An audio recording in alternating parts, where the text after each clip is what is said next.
an American lady. You might have a message or a lady saying something to you right now. Okay. So thank you everybody for coming and spending this afternoon with us today. It's lovely grey and cold out there, and Reese is fleeced up, so we're good to go. This today is about how people behave in a crisis and why they may not always behave we want them to do. And I'm also going to be talking about our processes and procedures and policies. That's a bit of a mouthful, so I might just be referring to the 3 Ps: policies, processes, and procedures. I'm going to start by introducing 3 people that you already have in your businesses, and then we talk about how their behaviors differ depending on what kind of people they are. So I will be sharing my PowerPoint presentation with you. One of the things about me, I was a supply chain consultant for 18 years, and I have grown allergic to PowerPoint because of that. So there will only be 2 slides that are actually something that I would show to you today. And the third one is something that you can read at your leisure should you want this slide deck. Let me just look at all the bits and pieces here and get the screen share going. Here we are. And share. So with a bit of luck, you should all now be seeing the first slide. Okay, Greg is nodding. That's good. Thank you. So how people behave in a crisis. This is something that I have picked up over the years. My career is about 40 years, and I've only been a psychologist for the last 20. Actually, it's 20 years ago this year that I graduated with my degree in psychology, and then I added some coaching qualifications later on. But I've also always been more interested in the people in the organization, those I worked with, those I worked for, than what I was actually there to do. So thank God there are no former employers on the call today. People are interesting, and we come in all sorts of shapes and sizes and behaviors and backgrounds. And yet when we go into business, we expect people to behave in a certain way, in a certain situation. And that's what it's all about today. How do people behave in a crisis? We do expect people to just behave and do the right thing, don't we? But very often they don't. And that's when we realize something is maybe not as great as it should be. So if we take a crisis just outside of the work situation for a second, I'll explain what those 3 people are about. And how people behave is a huge topic. We could talk about this all day. So I will be giving you the highlights, some fundamental concepts and aspects of this, and then we can discuss in more detail afterwards. If you think about a road traffic collision, crash out on the road, there's a lot of that happening. There are 3 types of people turning up. Those with the blue lights, the professionals, they come and do the stuff. And those who may happen to be there, but also know how to do a bit of first aid or direct traffic or take some sort of appropriate action. And then you have those who think the best idea is to live stream the whole thing and get likes on their social media platforms. Those are the 3 kinds of people you also meet in business. So let's go and have a look at them. You've got the professional. They are the people who have been trained at some kind of level. It could be through university, it could be through a long career, whatever it is, they have become a subject specialist. They're the ones you would see typically in HR or the top of IT, in finance. They're the ones who decide what behaviors they would like other people to display in certain situations. They're the ones who write the codes of conduct, the dress code. They're the ones who write the policies for cybersecurity, for money laundering, all sorts of things. We have people who are specialists in those areas, and they decide what the rest of us should do and how we should behave. They're also the people that we can rely on to take action in a crisis. So when the wrong stuff hits the fan, they're the ones who step in and have the blue light on their roof, also in business terms. The level down are the ones that I call the informed. They've been trained typically in our businesses by the professionals. So they have read the policies and the processes and the procedures, or they may have educated themselves through other media, videos, books, whatever it is. They are aware, they're interested, and they're the kind of people you can rely on to take action in most cases, because they think it's important enough that they know about these things and that they can step in and help when the going gets tough. A big group is the one that I call the ignorant. And you can be ignorant in a couple of ways. You can either, what I call by nature, or it's by design, your choice. By nature, what I mean by that is you simply cannot get to the information that you need in order to be informed. Maybe you haven't got access to the company's intranet. Maybe you don't speak the language. Maybe the phraseology used in the 3Ps, the policies, the processes and procedures, is written in such a way that you haven't got a clue what it's talking about. There is something preventing you from actually becoming informed. And then there are those who simply do not want to play ball, those who know better, those who choose to ignore any old rule and regulation. You see them a lot. People do it on the road all the time. I use the roads a lot because I think you can see what people are really like in heavy traffic. Some people break the speed limits because they think there's no reason to go this slow. Some people don't indicate because they think, okay, there's nobody behind me, so why do I bother? Despite what the rules say. So they're the ones who are unwilling to learn. They're the ones who are contrary. They're the ones who will fight City Hall at every step of the way. And you get them in the company. After today, you will see these three people everywhere. You will know who they are, simply by their actions and their activities. Also, you shouldn't rely on them to take any action at all. Or if they do, they will be the ones taking the inappropriate action. So I hope this makes sense so far. Go back to your businesses, you will see them. If you are a solopreneur, just hold up a mirror and you will see all three of them as well. And I like to demonstrate this by a couple of examples. In my past, I went to see a poultry factory. It's a place where they're cutting up chicken so that the rest of us can buy it in the supermarket. I was there on a sales visit and I arrived at the reception and was impressed because I was asked to read the site rules. I was asked to sign that I didn't suffer from any diseases that I could bring onto the shop floor. I saw where the assembly points were in case of fire, all that stuff. I was even offered a food-friendly pen in case I didn't have one myself. See, I was a professional. I loved all of that stuff because that's what I've been teaching people in the past. So I was definitely now both the professional and I was informed. I had signed on the dotted line that I had read and understood all this stuff. Lo and behold, on the tour with the ops manager on the shop floor, the fire alarm goes.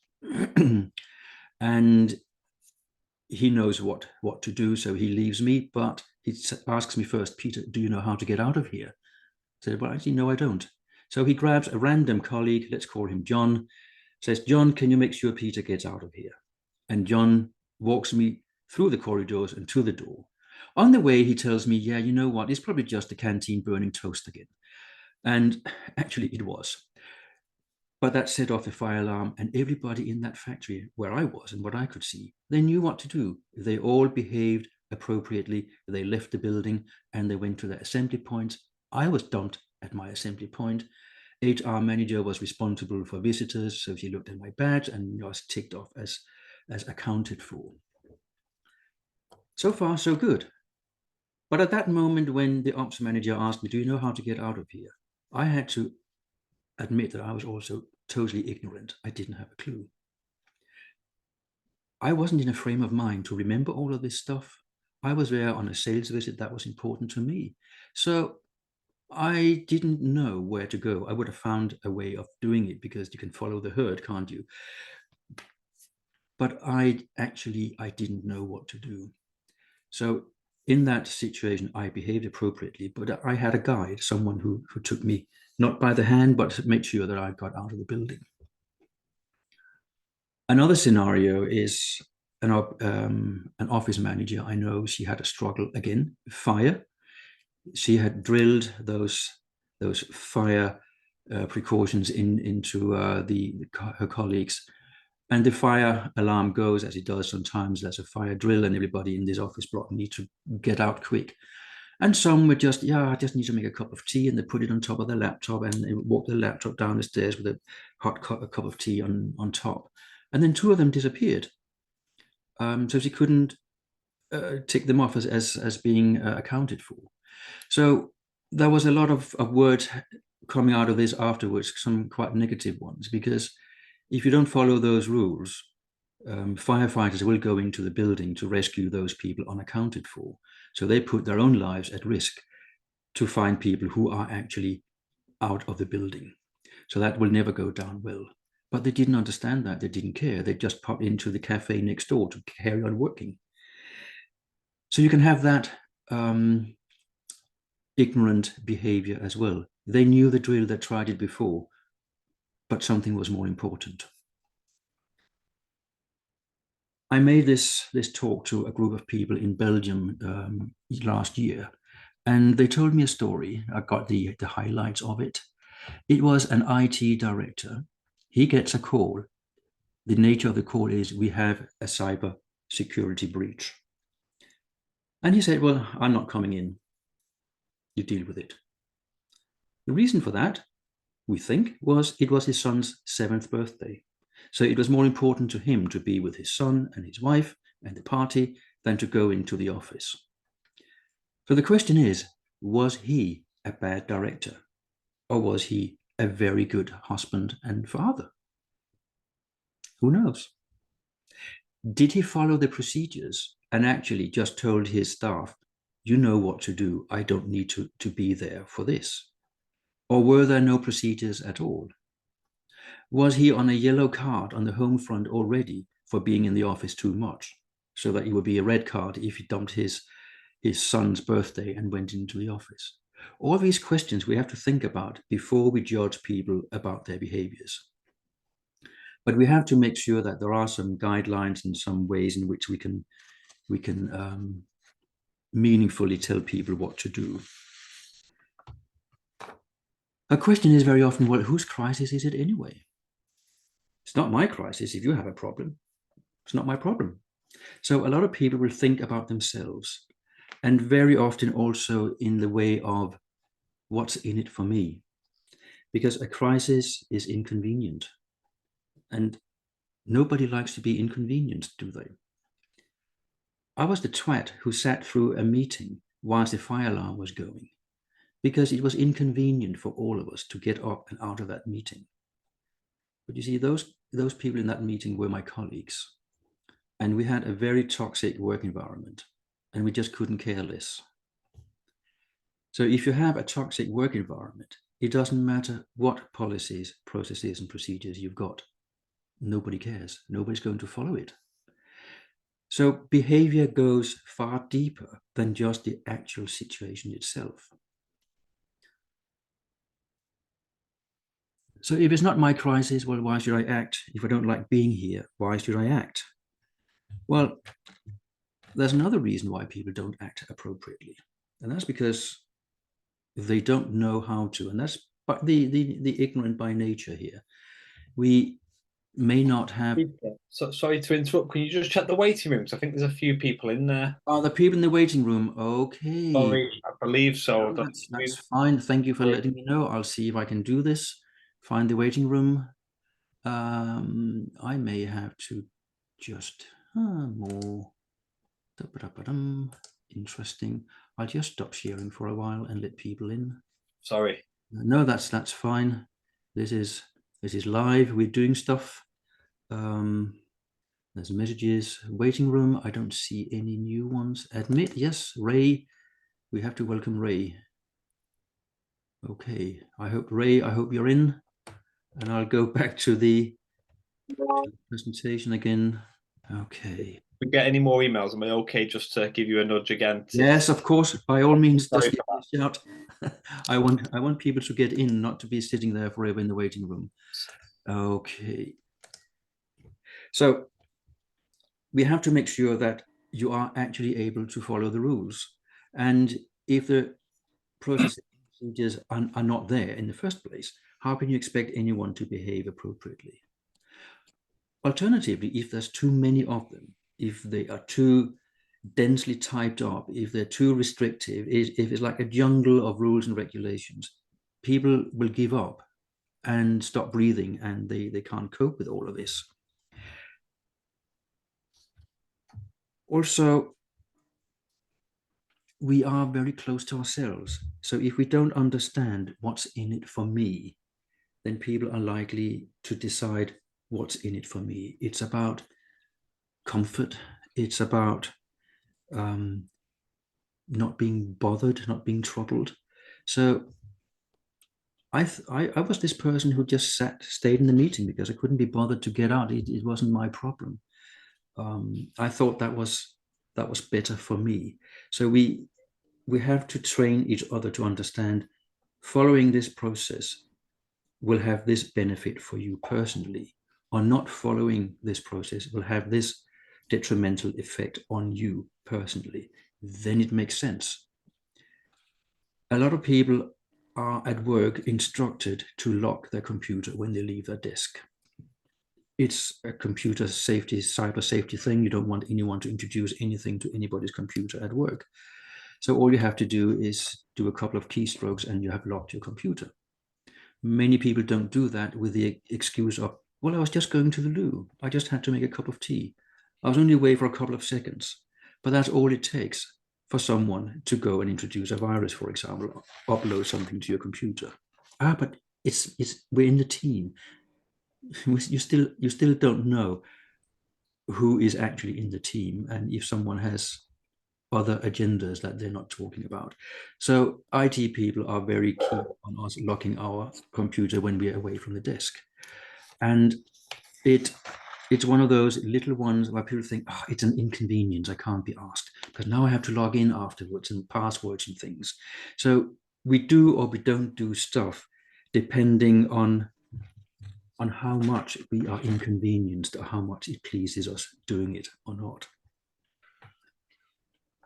So when we have a crisis, we can see how our company policies, processes, and procedures work, because a lot of them are there to prevent a situation or to deal with a situation when it occurs. So our business crises either come from within the company or they are coming from outside somehow.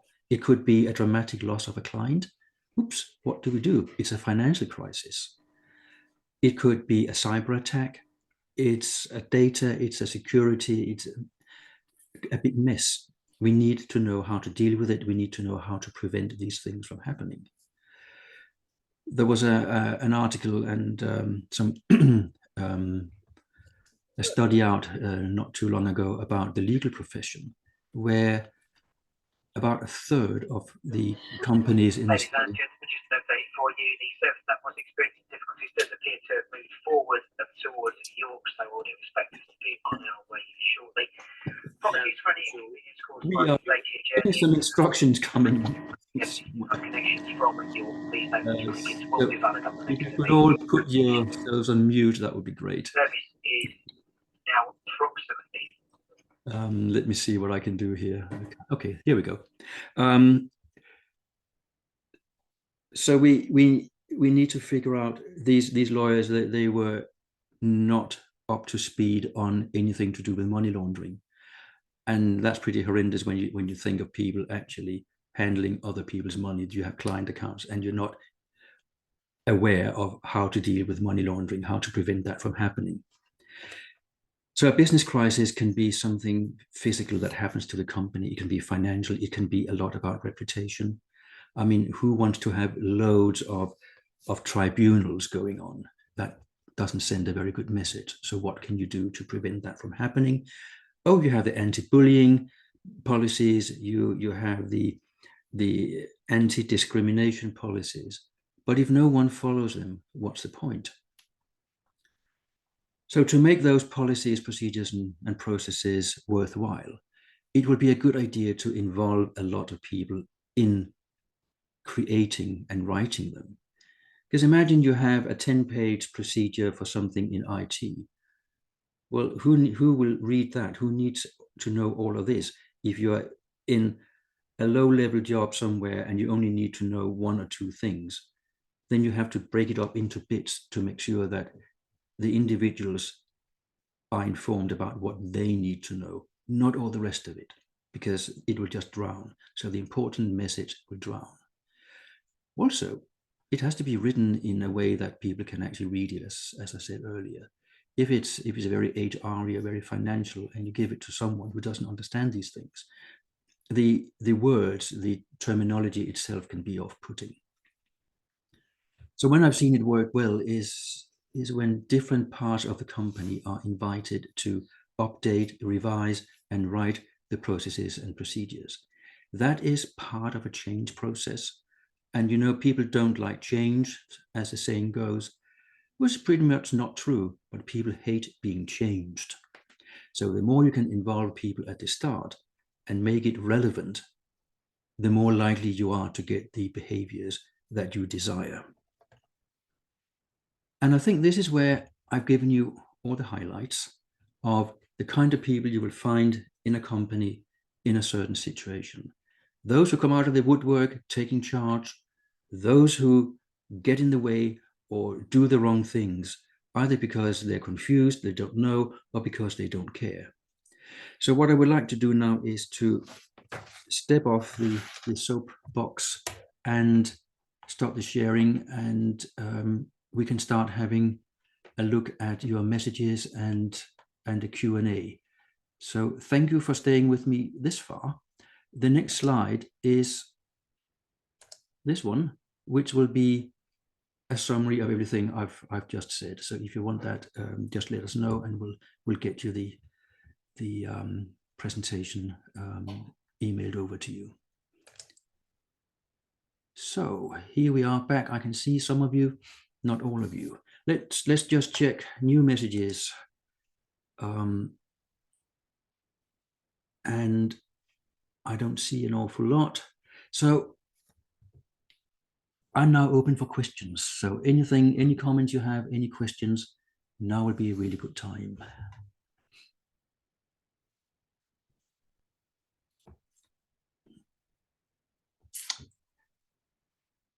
Okay, so let me just ask you some questions then.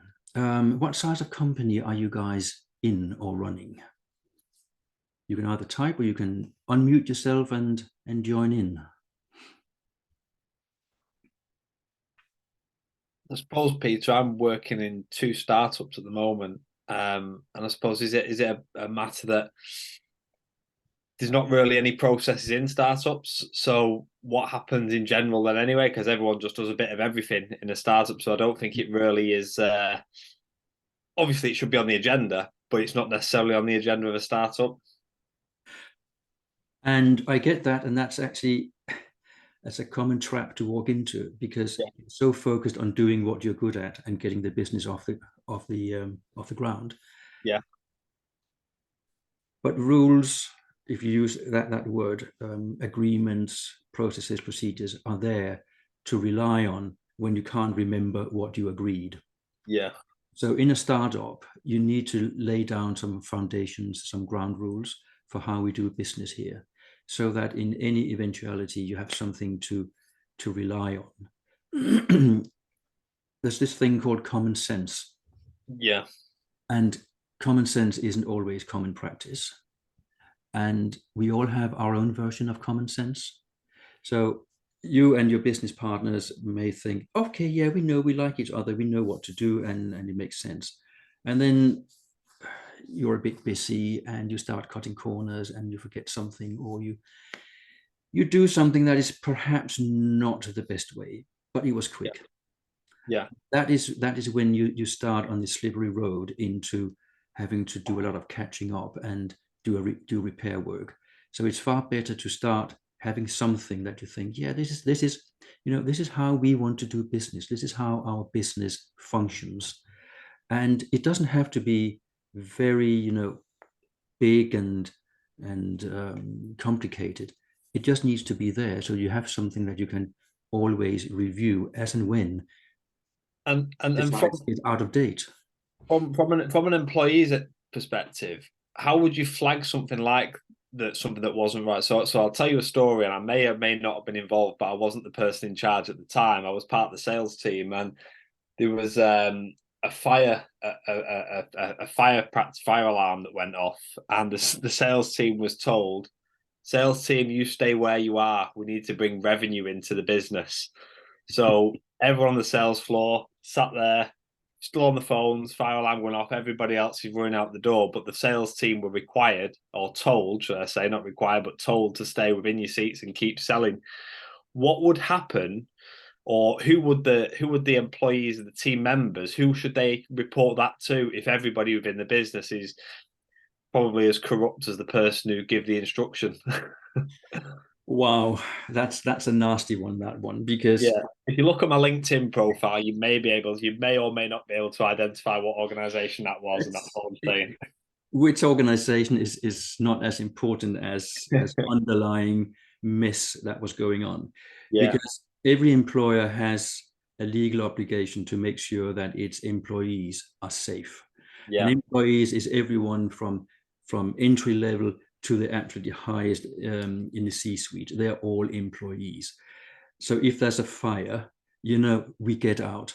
So if you guys had suffered in some way because of the demand that you stayed, then that would be the employer being negligent. And then it would be the employer's responsibility. So you can then go and find and point fingers. Well, why did the sales boss, which it probably was, tell the sales team, you stay, we need to bring business in? Why did he do that? What kind of pressure was he or she under?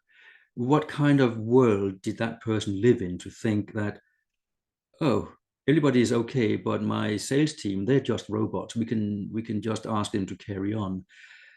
It's an attitude problem, and it's also an attitude to risk. So as a business owner yourself, in a startup, you need to look at risk, and there is more to business than money. You will not have a business if there's no people in it. 100%. You can have a whole bank of computers. They will do nothing unless they're instructed by a human being somewhere, somehow. So that order you got to stay put, you could have ignored it, of course. You could have lost your job. That would not have been great because you were disobedient. You got kicked out. You could speak to HR, but HR may not exist, or could be outsourced, or they could be just as you said, corrupt as everybody else. I don't know. But this is just a glaring example of how not to do things.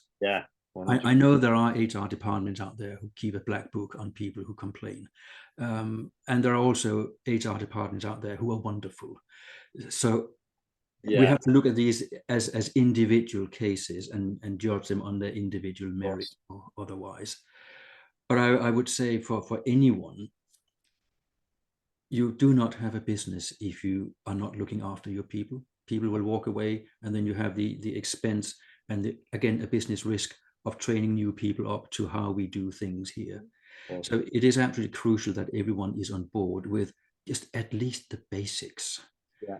But people come from all sorts of walks of life and attitudes and life experiences, and they get into business, and we expect them, all these weird and wonderful people, to behave in the same way that we ask them to.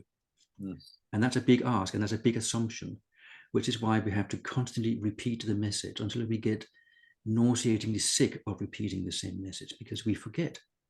People forget, and they have to have it repeated and repeated and repeated. That's why the fire drill in that poultry factory worked so well, because they'd been through it God knows how many times, and they just did it. They didn't even think. If it's, oh crikey, what do I do? Oh, there's a refresher course once a year. Happy days. The minute you're out of that refresher course, you've forgotten 80% of it anyway, and the rest you don't care about. So it has to be something that is meaningful, make it fun, make it interesting, and don't overdo it. have the necessary stuff. Because the minute you start to have all these hundreds of layers of all sorts of things, people drown in them and nothing will get remembered.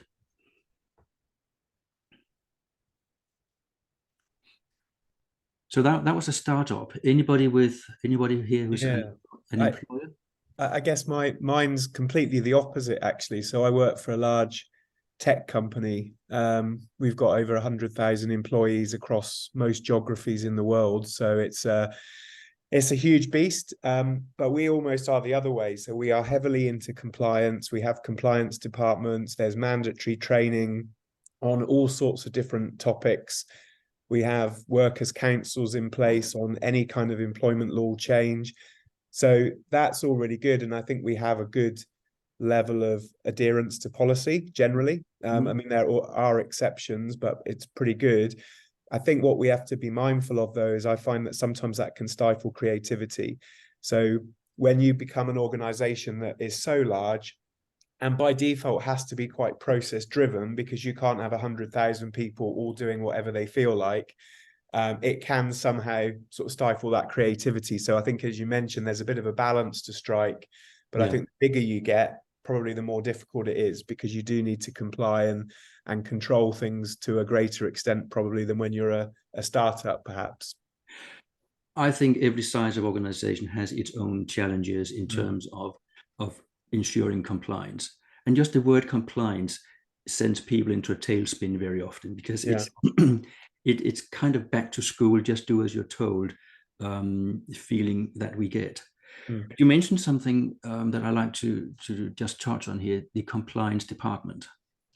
Now that rings a number of warning bells for me, because when something becomes a department, everybody else divorces themselves from any responsibility for whatever it is. So I've come across continuous improvement departments who were seen as just a nuisance getting in the way all the time. I've seen quality departments struggle with people's lack of interest in quality, because it's a quality department's responsibility, isn't it? It's not mine. So these departments, I understand why they get created, but they really should be the drivers, and everybody else should be the owners and have the responsibility. Because if it's just the compliance department's responsibility, then everything will just be referred to them. Oh, well, nobody told me. Oh, it's their problem, not my problem. And that's where it's so difficult, the more people you are in a business, to make everyone aware that they are part of the business, and that it's more than just doing the technical part of your job. And I think that word compliance, coming from a sales background, if you hear the word compliance, you feel like saying, no, not listening, not listening. No compliance. I know business owners who want to have compliance within their business. But they are absolutely allergic to any form of compliance themselves. So all the processes and procedures, all the policies are there. It's a great tick box exercise. But for the top person, there's no compliance at all. And that's another bear trap we walk into, is one rule for us, one rule for them.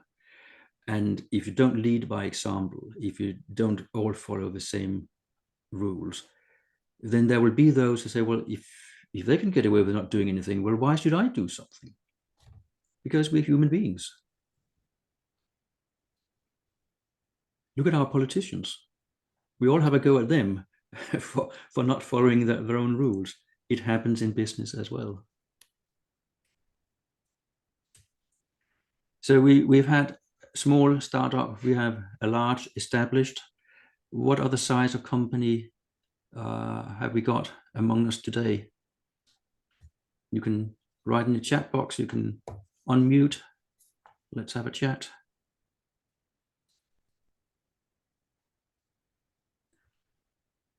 Medium-sized businesses, family businesses, international businesses, they all come with their own challenges. Those of us who have worked for American corporations will sometimes find that the American way is being dumped on the UK or I'm from Denmark originally, so we don't take kindly to a foreign company dumping their methods and their views as being the new standard in our own company, in our own country. So again, if it is a multinational place, you may have the same requirement to have anti-money laundering and anti-bullying policies, but they have to be written and designed in a way that makes sense in the local area. Otherwise, again, it'll just be, all right, again, one of those, never mind.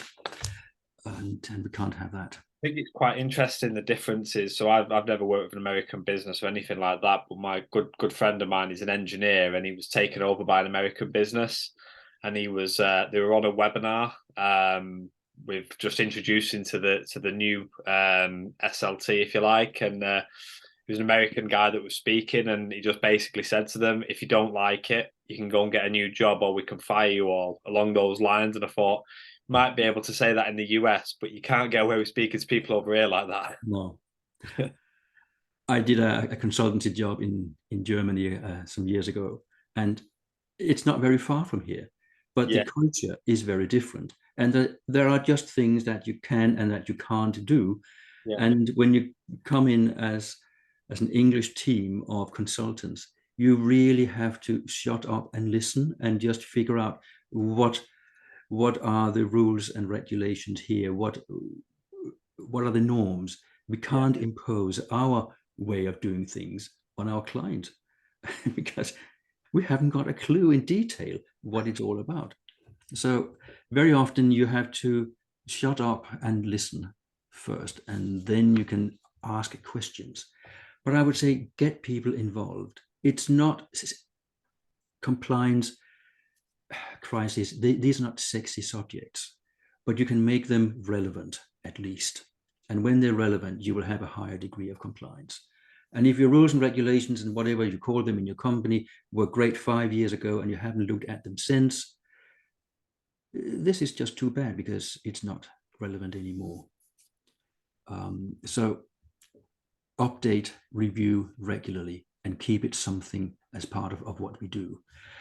If there are no more questions and comments, I think we should all allow all these good people to go back to their lunch breaks or continue with what you're doing. So, oh, sorry, I've got a quick question there. Yeah, sure. So, what's the role of a non-executive director in a crisis situation? Yeah.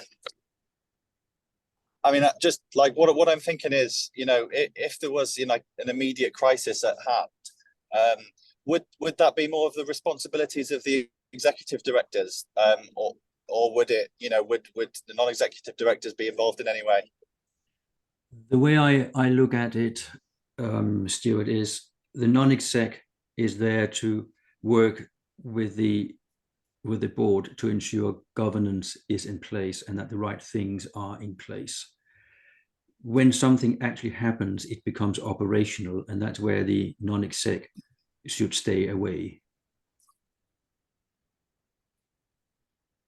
So just following on from that then, does this kind of link into things like looking at the risk register? So as a board, you might ask the organization to look at their risk register. What are their top risks? Do they have mitigating actions and plans in place so they can try and avoid certain crises to a certain degree? Is it that kind of thing that we're really kind of leading to?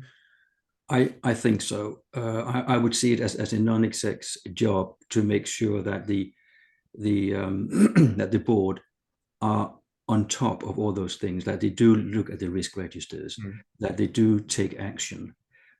But we also always told that the non-exec should keep him or herself at arm's length from operations.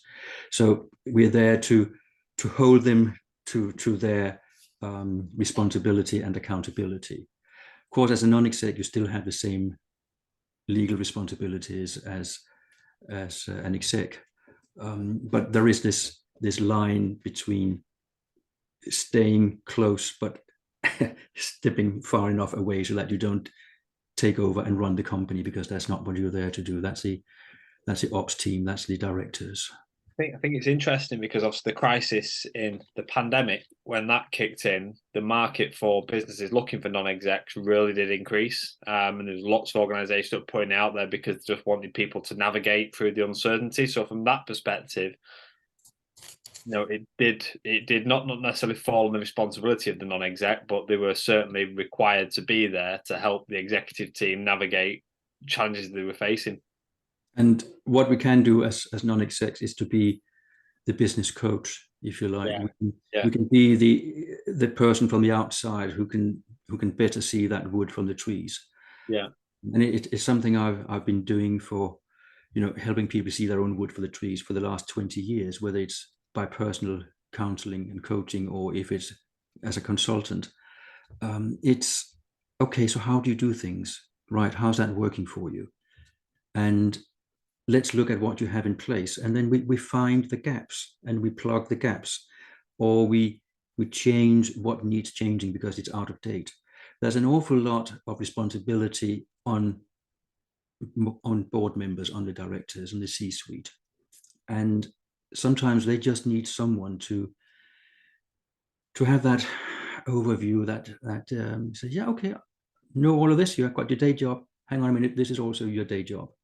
And what I find very often is that we talk about IT, we talk about finance, we talk about sales, we talk about marketing, we may talk about HR, but there's usually not an HR representative on the board. But the whole people aspect is not there. It's all finance. It's all legal. And what I would like to introduce is a more greater view of the human beings in the business, because at the end of the day, they are the ones making sure things go out the door.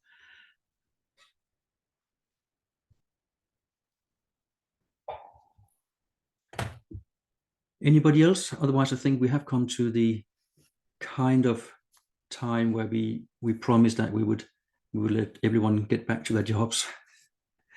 So I'd like to thank you all very much for turning up today, and I hope it has been a useful 3/4 of an hour for you. So take care and see you all later.